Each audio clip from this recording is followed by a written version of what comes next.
नमस्कार दोस्तों, स्वागत है आपका स्टडी फॉर सिविल सर्विसेज में। वीडियो को पूरा देखिए। कोई भी आपका फीडबैक है, कोई सजेशन है, तुरंत वीडियो में कमेंट करके जरूर बताइए। अच्छा लगे तो वीडियो लाइक जरूर कर लीजिए और ऐसे वीडियो लगातार फ्री में पाने के लिए चैनल को तुरंत सब्सक्राइब कर लीजिए और बेल आइकन को जरूर टैप कर लीजिए ताकि आगे भी सारे वीडियो आपको मिलते रहे। यूट्यूब में फॉलो करते हैं तो प्लीज ये वाला फ्री टेलीग्राम चैनल जरूर ज्वाइन कर लीजिएगा। सारे नोटिफिकेशन, सारे अपडेट यहीं पे आते हैं, ध्यान रखिएगा। स्टडी फॉर सिविल सर्विसेज का कोई भी पेड ग्रुप अगर आपको ज्वाइन करना है तो सिर्फ 85648805309606089752386455 यही नंबर है हमारे, सिर्फ जहां पे कॉल या व्हाट्सएप कर सकते हैं। इंस्टाग्राम पे हमारा पेज जरूर फॉलो कर लीजिएगा, स्टडी फॉर सिविल .सर्विसेज है। ट्विटर पे हमको जरूर फॉलो कर लीजिएगा, @study for civils है। सारे क्वेश्चन अटेम्प्ट करिए और स्कोर अपना तुरंत कमेंट करके बताइए। दोस्तों नमस्कार, स्टडी फॉर सिविल सर्विसेज में आप सभी का स्वागत है। इस पर्टिकुलर वीडियो सीरीज में हम जो इलाहाबाद हाई कोर्ट की अपकमिंग वैकेंसी है, जैसे कि आरओ उसको यहाँ पे हम देख रहे हैं, उसके लिए जो हमारी पेड क्विजेज होती हैं, ठीक है। स्टार्ट करेंगे आज का वीडियो आज के फर्स्ट क्वेश्चन के साथ। हमारे ग्रुप्स भी इनके लिए चल रहे हैं। आप अगर उसमें एडमिशन लेना चाहें तो डिस्क्रिप्शन बॉक्स में हमारी कॉन्टैक्ट डिटेल्स हैं, आप उस पर कॉन्टैक्ट करके एडमिशन ले सकते हैं, ठीक है। स्टार्ट करते हैं। आपसे पूछा गया है विटीकल्चर के दौरान इसमें से कौन सा एक उत्पाद जो है वो उत्पादित होता है। तो विटीकल्चर बेसिकली क्या है? साइंटिफिक स्टडी और प्रोडक्शन जो किसका संबंधित है? ग्रेप से, ठीक है, अंगूर। तो विटीकल्चर जो है डी ऑप्शन से संबंधित हो जाएगा हमारा, ठीक है।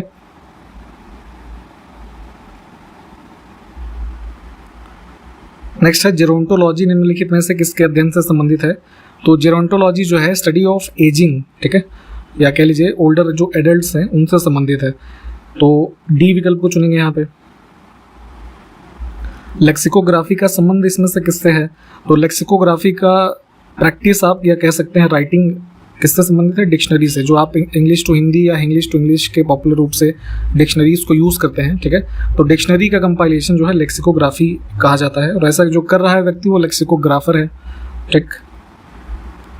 हाल ही में समाचारों में रही आईटी अधिनियम की धारा 133A, ठीक है, इनकम टैक्स एक्ट की बात हो रही है। तो ये चर्चा में थी। तो इसका उपयोग जो है किस कार्यालय में सर्वेक्षण के लिए किया गया था? तो कुछ रिपोर्ट्स थी कि जो BBC एक हमारा मीडिया हाउस है इंटरनेशनल, काफ़ी फेमस है, तो इनमें कुछ टैक्स इवेजन वगैरह की घटना या इरेगुलरिटीज़ थी। इसके संबंध में इनकम टैक्स ने दिल्ली में इनके जो ऑफिसेज हैं वहाँ पे छापे मारे थे। तो उसमें जो सेक्शन 133 की A के अंतर्गत पावर्स हैं उसको यूज़ किया था। तो ध्यान रखेंगे ऑप्शन सी। हाल ही में भारत ने किस ग्रुप के साथ डिजिटल कार्य योजना 2023 को अपनाया है? तो रिसेंटली जो है थर्ड ये हुई थी आपकी आसियान डिजिटल मिनिस्टर्स मीट, ठीक है। उसके अंतर्गत यहाँ पे डिजिटल एक्शन प्लान जो है, तो डिजिटल कैपेबिलिटीज़ को बढ़ाने के लिए इसको अप्रूव किया गया था। तो जो है ऑप्शन फर्स्ट को चुनेंगे। आसियान ग्रुप के बारे में आप थोड़ा डिटेल में और पढ़ते रहिएगा। जैसे इसका फुल फॉर्म क्या होता है? तो association of south east Asian Nations, ठीक है। कितने देश हैं, कहाँ पे जो है, कब इस्टेब्लिश हुआ, ये सब चीज़ें आपको इसके बारे में पता होनी चाहिए। और यहाँ पे हमने करंट अफेयर्स की जो न्यूज़ है उसको देख लिया। प्लासी की लड़ाई में नवाब सिराजुद्दौला की हार का एक मुख्य कारण यह था कि इसमें से किसके नेतृत्व वाली सेना, उनके कमांडर ने कभी लड़ाई नहीं लड़ी, ठीक है। तो जो आप ये बैटल ऑफ प्लासी पढ़ते हैं 1757 की, ठीक है, तो उसमें क्या हुआ था कि जो इसका कमांडर था सिराजुद्दौला का, मीर जाफर, ठीक। तो ये सपोर्ट या कह लीजिए एक तरीके से प्रॉमिस पा गया था रॉबर्ट क्लाइव का कि सिराजुद्दौला को हराने के बाद तुमको जो है नवाब बना देंगे, ठीक है। तो इसने बैटल में जो है सक्रिय रूप से भाग ही नहीं लिया। तो मुख्य रूप से इनकी हार का एक कारण ये रहा, ठीक है। यहाँ पे हम थोड़ा सा करेक्शन करेंगे। मीर जाफर हमारे 2 ऑप्शंस में लिखा हुआ है, ठीक है, तो ध्यान रखेंगे मीर जाफर इसका उत्तर है। नेक्स्ट है, जब 2 लोग आपस में बात करते हैं तो कितने डेसिबल ध्वनि उत्पन्न होती है? तो डेसिबल यूनिट्स में हम जो है साउंड की लाउडनेस को एक मापने का तरीका हमारा ये। तो जैसे क्या है, जितना ज़्यादा डेसिबल होगा उतना हायर साउंड होता है हमारा। तो जैसे कोई सामान्य रूप से बहुत हल्के हल्के बात करेगा तो वो लगभग 30 डेसिबल होता है, ठीक है। 2 लोग बात करेंगे तो वो 30 से लेकर के 60 के बीच की रेंज होती है हमारी, क्योंकि हम लोग हल्की बात भी कर लेते हैं ना और भारी बातें तेज भी कर लेते हैं, ठीक। तो ये रेंज ध्यान रखिएगा। और बेसिकली इसमें क्या है, जैसे मान लीजिए 30 से 40 हुआ डेसिबल स्तर, ठीक है। तो ये 10 यूनिट का जो चेंज है, इसका मतलब कि जो साउंड यहाँ पे इंटेंसिटी 30 पे थी उससे 10 गुना बढ़ गई है ना। तो ये रेशियो भी हो सके तो ध्यान रखिएगा। तो यहाँ पे ऑप्शन सी को चुनेंगे। अगला देखिए, डीएनए की द्विपेचदार संरचना किसके द्वारा दी गई थी? तो डीएनए के स्ट्रक्चर जो आप ह्यूमन से संबंधित देखते हैं, है ना, कुछ एक ऐसे स्ट्रक्चर होता है ना डबल हेलिक्स बॉन्ड वाला, तो ये दिया गया था जो है ये साइंटिस्ट थे जेम्स वॉटसन और फ्रांसिस क्रिक। तो यहाँ पे इन दोनों का नाम एक साथ लिया जाता है। 1953 का राउंड जो है बताया गया। नाइट्रोजन स्थिरीकरण करने वाले जीवाणु किसकी जड़ों की कोशिकाओं के साथ संयोजन करते हैं? तो नाइट्रोजन फिक्सेशन करते हैं बैक्टीरिया, और यहाँ पे किसके प्लांट्स के रूट्स के साथ जुड़े होते हैं ये, तो इसमें पल्सेस में, ठीक है, दालों में। अच्छा, यहीं पे क्वेश्चन ये पूछते हैं कि जैसे नाइट्रोजन हम आर्टिफिशियली या खाद के रूप में पौधों को देते हैं, तो किस रूप में वो ग्रहण करते हैं नाइट्रोजन को? तो वो नाइट्रेट के फॉर्म में होता है। इसको भी ध्यान रखिए, क्वेश्चन पूछा जाता है। नेक्स्ट है, निम्नलिखित में से लार की सहायता से क्या पचता है? तो हमारे जैसे मुंह में जो लार बनती है, ठीक है, तो उसमें डाइजेस्टिव एंजाइम होता है, ठीक है, एमाइलेज, ठीक। तो वो क्या करता है कि स्टार्च को जो है ब्रेक डाउन करता है। तो स्टार्च का यहाँ पे ऑप्शन हम चुनेंगे बी वाला। नेक्स्ट है, कौन सा विटामिन मनुष्य में रक्त के थक्के जमने के लिए मुख्य रूप से उत्तरदायी है? तो ब्लड का जो कोगुलेशन होने के लिए रिस्पॉन्सिबल है विटामिन के।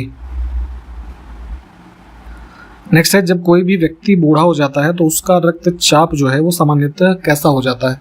तो जैसे जैसे एज आपकी किसी इंसान की बढ़ती है, ठीक है, तो होता क्या है कि आर्टरीज में जो है बॉडी के अंदर, स्पेशली जो कह लीजिए ये मतलब स्ट्रक्चरल चेंज आते हैं, ठीक है। तो उसकी वजह से जनरली ये पैटर्न देखा गया है कि बीपी जो है लोगों का बढ़ा हुआ होता है, ठीक है। तो ध्यान रखेंगे ऑप्शन बी। कौन सा अनुच्छेद मानव दुर्व्यापार एवं बलात्श्रम का प्रतिषेध करता है? तो फंडामेंटल राइट्स में 2 अनुच्छेद हैं राइट अगेंस्ट एक्सप्लॉयटेशन के लिए, ठीक है, जिसमें 23 में बात की जाती है ह्यूमन ट्रैफिकिंग और फोर्स्ड लेबर की, ठीक है, और 24 में जो 14 साल से कम के बच्चे हैं उनको कहीं हैजार्डस एम्प्लॉयमेंट में ना लगाया जाए, इससे संबंधित है ये, ठीक है। तो इन दोनों को भी ध्यान रखेंगे, ऑप्शन फर्स्ट। भारतीय संविधान के अनुच्छेद 25 में प्रयुक्त हिंदू शब्द किसे सम्मिलित नहीं करता है?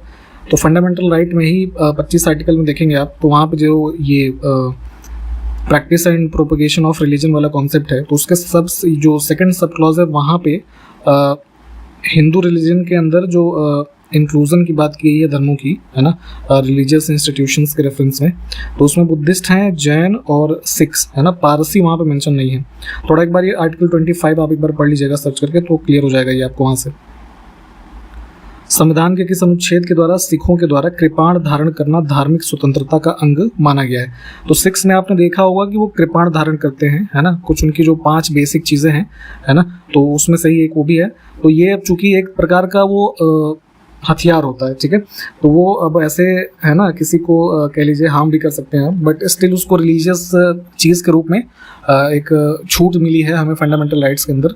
तो ये भी जो है अनुच्छेद 25 में ही उल्लिखित है। आप इसको एक बार पढ़ेंगे इस आर्टिकल को, तो वहाँ पे आपको चीज़ें क्लियर हो जाएंगी।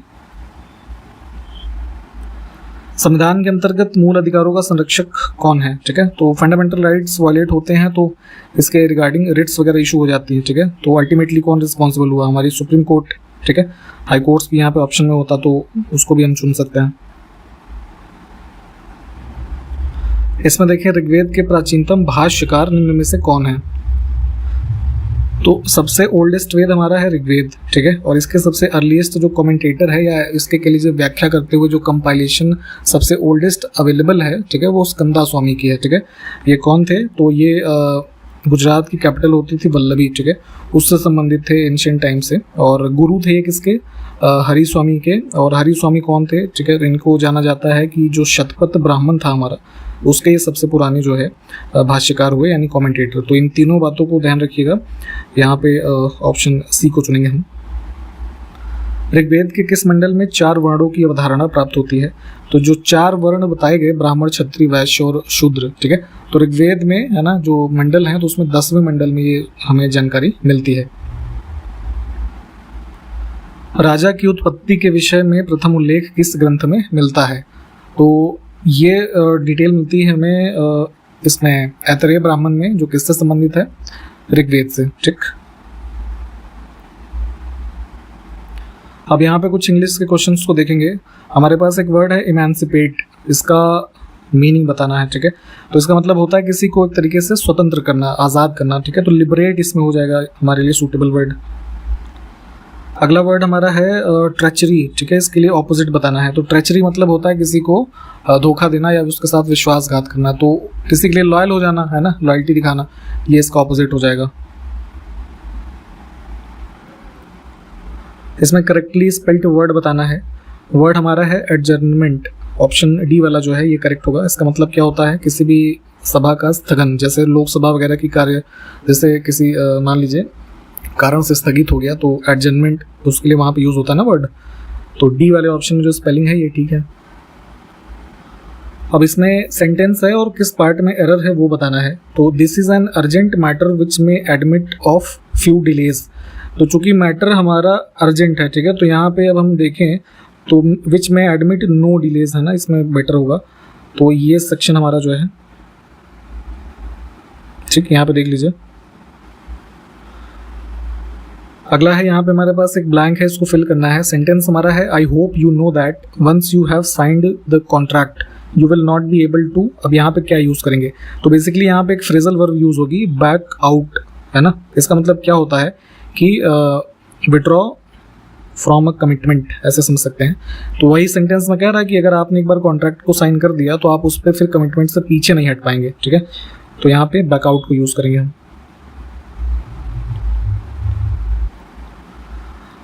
अब फिर से एक ऑल्टरनेटिव देखना है ब्लैंक्स के लिए। योर ओपनिंग पैराग्राफ शुड, अब इसमें से क्या यूज़ कर सकते हैं। तो जैसे अभी मेंस वगैरह के एग्जाम लिखते हैं आप, ठीक है, तो क्या आंसर्स को लिखेंगे तो ओपनिंग पैराग्राफ ऐसा हो कि आप वो जो रीडर है या एग्जामिनर है उसका अट्रैक्शन आप खींच सके ना अपने तरफ, ठीक है। तो यहाँ पे ऑप्शन सी इसको चुनेंगे। अगला हमारे पास एक फ्रेज है अ मैन ऑफ लेटर्स, इसको क्या बोलते हैं। तो ये जो है कोई जैसे मेल स्कॉलर या फिर ऑथर, उसके लिए यूज़ होता है। तो यहाँ पे डी विकल्प को चुनेंगे, अ मैन ऑफ लेटर्स।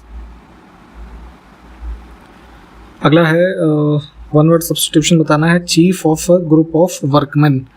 तो कुछ श्रमिकों के समूह का मुखिया जो होता है उसके लिए फोरमैन जो है ये शब्द यूज़ करते हैं, ऑप्शन सी।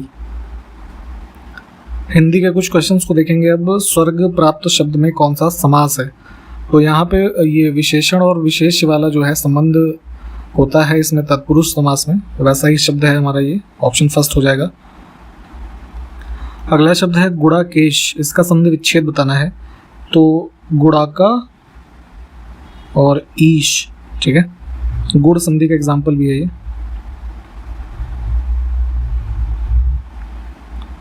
गुरुदेव में कौन सा समास है ये बताना है। तो यहाँ पे जैसे ये सब शब्द हैं, गुरुदेव, नील गगन या फिर जैसे महापुरुष, इन सब में जो कह लीजिए समस्त पद है वो समान रूप से प्रधान माना जाता है, ठीक है। तो ऐसे में कर्मधारय समास हुआ ये। निम्नलिखित में सीता का कौन सा पर्यायवाची नहीं है। तो वैदेही, भूमिजा, जानकी, ये सब सीता के पर्याय हैं। आराधना जो है ऑड हो जाएगा। आराधना के जैसे पर्याय हो जाएंगे पूजा, अर्चन, है ना, ये सब जो चीज़ें होती हैं, अर्चना, ठीक। इसमें ब्रह्मा का पर्यायवाची शब्द कौन सा नहीं है।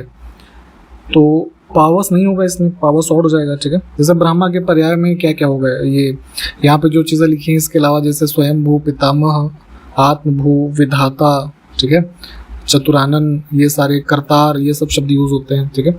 और जैसे पावस है तो पावस उसके लिए यूज़ होता है, जैसे कह लीजिए वृष्टि, मेह, वर्षा, है ना, इन सब के साथ। इसमें से अशुद्ध शब्द बताना है। तो प्रज्वलित, है ना, ये अशुद्ध था, ठीक है, ये शुद्ध रूप से होगा, ऑप्शन डी को चुनेंगे। फिर से अशुद्ध शब्द बताना है इसमें। तो ज्ञानवान होता है ना, ठीक, ज्ञानमान नहीं होगा। जिसकी आशा ना की गई हो वो क्या होता है, अप्रत्याशित। आपने एग्जाम दिया, सफल होने के चांसेस आपके बहुत ही कम हो, लेकिन कट ऑफ बहुत कम चली जाए और आप सेलेक्ट हो जाएं, तो क्या हुआ, अप्रत्याशित रिजल्ट आ गया ना। तो वही चीज़ है ये, ऑप्शन डी। जो कठिनाई से समझने योग्य है तो दुर्बोध, है ना, बहुत ही मुश्किल से जिसका बोध हो, दुर्बोध। भारत की सबसे बड़ी सॉफ्टवेयर कंपनी जो है कौन सी है। तो सॉफ्टवेयर मैन्युफैक्चरिंग के रेफरेंस में या फिर कह लीजिए इनकम जनरेशन में इस समय अगर देखेंगे तो TCS हमारी टॉप कंपनी है, टाटा ग्रुप की, टाटा कंसल्टेंसी सर्विसेज, ठीक है। ऑप्शन फर्स्ट को चुनेंगे। निम्नलिखित में से किस क्षेत्र में स्प्रेडशीट सॉफ्टवेयर सबसे अधिक उपयोग होता है? तो डेटा टेबल और ये सब कॉलम बनाने के लिए, बहुत सारे डेटा को अरेंज करने के लिए स्प्रेडशीट और MS एक्सेल वगैरह जो हम यूज़ करते हैं, तो सबसे ज़्यादा किसके लिए यूज़ होगा? सांख्यिकी के लिए, है ना। आंकड़ों को व्यवस्थित करना, उसको कैलकुलेट करना, इन सब में ये सॉफ्टवेयर यूज़ होता है। लाइनक्स क्या है? लाइनक्स एक ऑपरेटिंग सिस्टम है। जैसे अभी वर्तमान में आप विंडोज़ यूज़ करते होंगे, है ना, या फिर जो एप्पल का मैक ये सब आता है, मैक OS वगैरह, ठीक है। तो उसी तरीके से लिनक्स भी पहले जो है विंडोज़ के अर्ली डेज में यूनिक्स, लिनक्स ये सब होते थे।